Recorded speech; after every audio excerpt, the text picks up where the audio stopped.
What's something you confessed to your partner that ended your relationship? Story 1. True story. I confessed that I wanted to do more for her. I thought I was neglecting her and working too much. That next week, she sat me down and told me that I was threatening her independence and that she needed a week to think about us. The week after that, she broke up with me. I later got the real reason from her best friend. She never had a guy who wanted all in like I did and panicked. I was thinking of full commitment, and she'd never had that from any other guy. I was her first long distance serious relationship. We dated for a year and a half. She was even the first to drop the L word after I took her out for her birthday and treated her to a fancy dinner and tickets to Wicked. Her former BFF pretty much confirmed it was avoidant attachment where I was consistent with my feelings for her. At the time, I was destroyed. I thought I was really going to marry that woman. It turns out I was one woman off, and my next relationship would turn into my current family. So all's well that ends well. I really have no idea how she is now. She seems happy, at least her Facebook is. She has 2 kids, one younger than my son and one older. She and her partner live together. We actually worked for the same company briefly in different departments. I'm an IT guy and had to fix her computer once. Man, that sucks. But on the bright side, the experience led this dude to the one he was supposed to end up with. Story 2. I cried in front of her about my grandpa passing away, and she never saw me the same way anymore. I had to explain to a group of girlfriends recently that, as a dude, crying or being upset is the death knell for a lot of relationships between men and women. It's not just romantic ones, and a lot of times it's from people who encourage you to be vulnerable around them. I can't tell you the number of times people I've dated stopped respecting me because I had to cry or just be upset. Some of them might not have said it, but the writing was on the wall. Then whatever it was that I was upset over was often used against me. I don't care how many times you see it on social media, how many people complain about it, or who says they're a safe space. I've learned that when I'm sad and need to break, I need to be alone or it will get worse. Most men I know won't discuss feelings with women they are romantically involved with. You get told that you need to be emotionally vulnerable. You open up, and that is used against you. Because for them, you're no longer the rock in the relationship. You're expected to listen to her vulnerabilities, but not express yours. Ask your brother or husband when was the last time he cried. Was he supported or did he cry by himself? Story 3. It's not necessarily what I confessed, but I showed him my picture from 8th grade and he couldn't handle that I used to look like I did in 8th grade. We are no longer together. I was in my mid-20s and it was my first and only long-term relationship. It kind of ruined dating for me. In hindsight, he was ridiculous and cruel, and I can laugh about some things now, but I was so impressionable back then. The 8th grade photo was one of at least a handful of times he broke up with me. Some of the other reasons he broke up with me were that I only worked out for 40 minutes and that he was disgusted that I ate dinner on Valentine's Day when I hadn't lost any weight that week. That I wouldn't tell him how much I weighed, so I finally did, and he broke up with me anyway. Anyway, I'm no beauty queen, and I'm still overweight, and I was when I met him. I never got a reason why he broke up with me over the photo, but he sent me a text that he couldn't do this anymore immediately after seeing the photo. It still surprises me when other people are surprised about my experience. As an overweight woman, it was so easy to believe at the time that he was the type of guy I deserved. I know I didn't deserve a guy like him, but now I'm in my mid-30s and I still don't really date. I went to counseling for a while after, but some things have still stuck with me. As an overweight woman, it was too easy to convince myself that it was the best way I could be treated. Couple it with some of my friends telling me that I had to get my act together or I would lose a really great guy, and it was a recipe for disaster. I know now that I didn't deserve any of that, but I'm in an indefinite limbo of knowing I don't deserve that and not knowing what I do deserve. I was around in the 90s when everyone needed to be super skinny, so it got ingrained in me that my value is based on my weight. It was an absolutely terrible experience. I'm thankful I have a full life, can take care of myself, and don't have to rely on him financially or for anything else. I know some women aren't as fortunate and can't get out of these situations as quickly. 1 year did a number on me. Some women have been in these relationships for decades. It still dealt a blow to my self-esteem. I still don't think highly of my appearance, but on the flip side, I got to a point where I don't care if people don't think I'm good looking. I just got through the hardest year of my life, being crazy from Graves' disease, and I am just beyond grateful that once I got my thyroid out, the crazy went with it. I'm just happy to be alive and feeling great. I'm doing really well. I don't really date anymore, but I have a great career, a bunch of hobbies, a dog, and an otherwise fulfilling life. AKA everything I wouldn't have had I stayed with him. Story 4. My ex broke up with me because I kept rejecting him whenever he tried to initiate physical relations. After a week or two, he finally asked why, and I told him why, but he didn't like the answer. I rejected physical relations with him because he only showered once every 2 days and made no effort to clean himself before doing it on the days he didn't shower. He used to go to the gym almost every day, but he didn't shower after the gym on his non shower days. I always tried to get him to shower on those days, and on the days he didn't shower, he wanted to have fun. I wouldn't have minded too much if he hadn't demanded sloppies as well. He was so sloppies on no shower days were gross, as his member was sweaty and had toilet paper residue.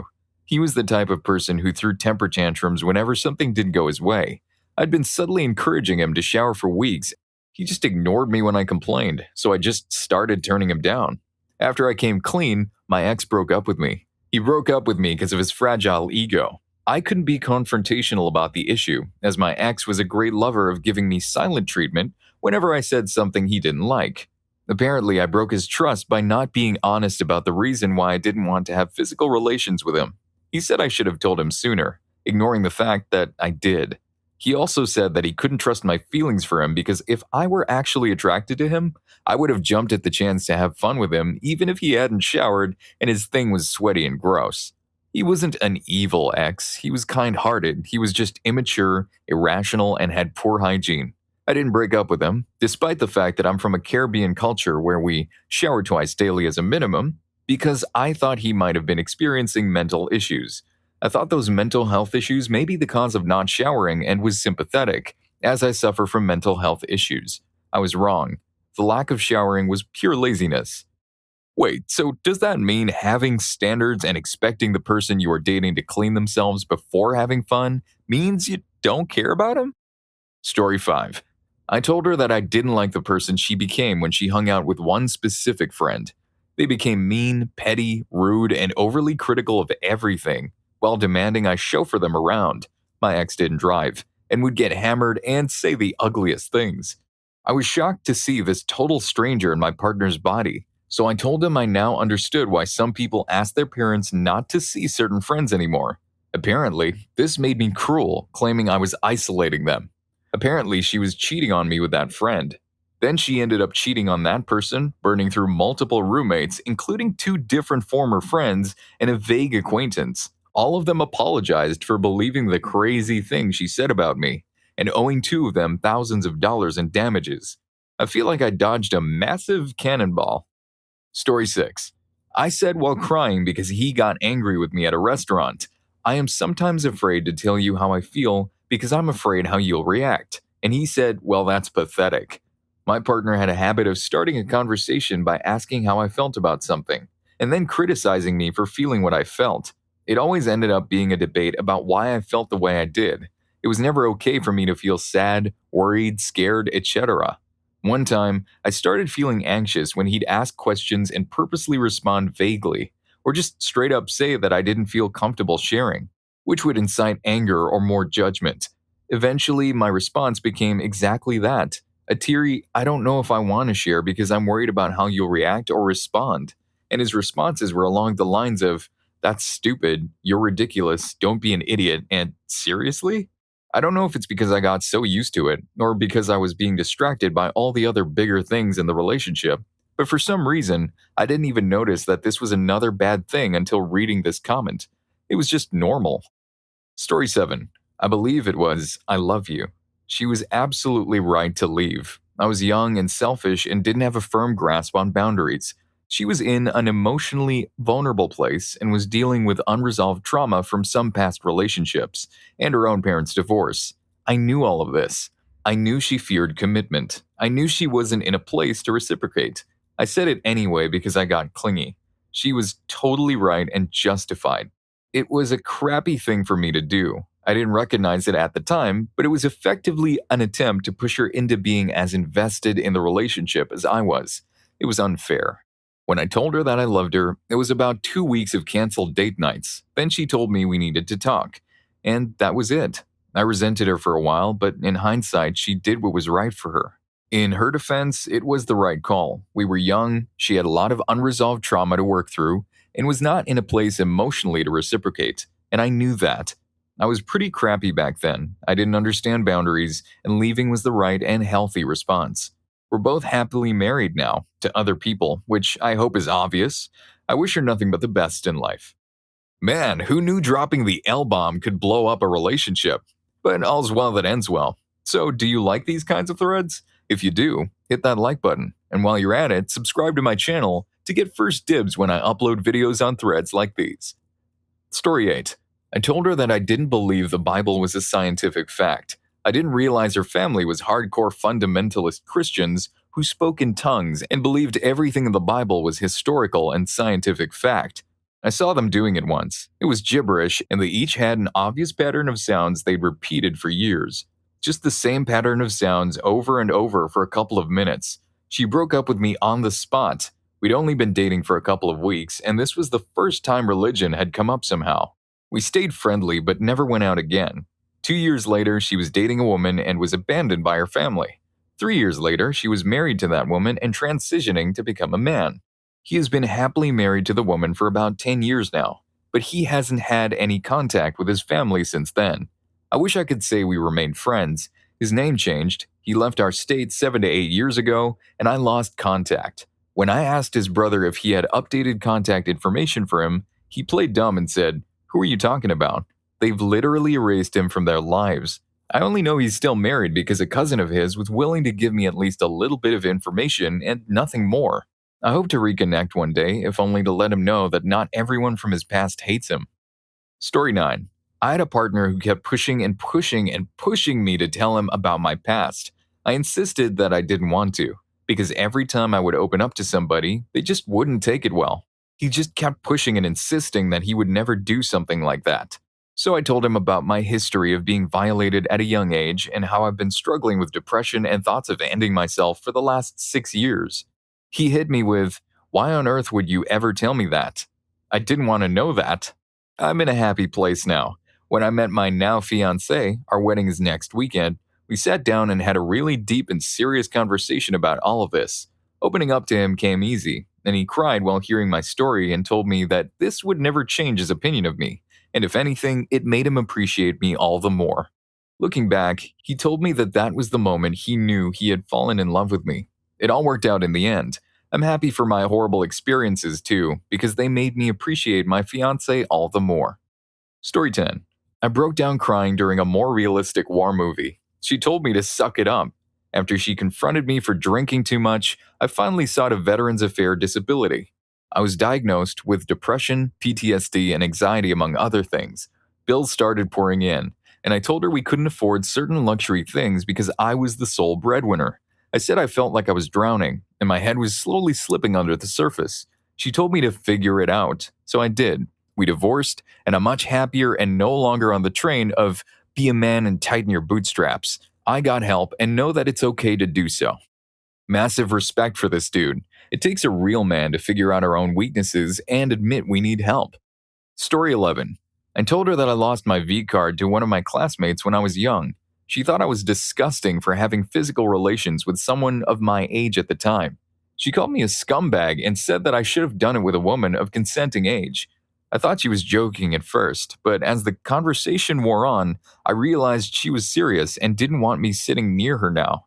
I tried to talk it out with her, seeing if there was some misunderstanding. I kept saying we were both young, but despite trying to clear the air, it turns out she heard me perfectly fine and voiced herself perfectly true. She sincerely believes that underage boys should only have physical relations with experienced women in their 20s and 30s. Get violated. So yeah, 2 months of dating gone in just 1 hour because I wasn't statutoried by some cougar I matched on the Megan's Law website. Story 12. I had the flu this week and was dehydrated. I was so sick I honestly thought I was going to pass away in my sleep. I reached out to my friend and told him that I had a tough day and that I missed him. I told him how happy he made me feel and how much I trusted him. I love him as a person and as a friend. He took the whole conversation completely wrong and assumed I was emotional over him and that I loved him romantically. He told me to never text him again and to leave him alone. I was so sick at the time and was basically trying to express my gratitude to this person because I seriously thought I was on my deathbed and potentially would never speak to him again. My other friend knew something was instantly wrong with me and came over. He took me to the ER and I was admitted overnight because of how dehydrated I was and to help my body recover from the flu.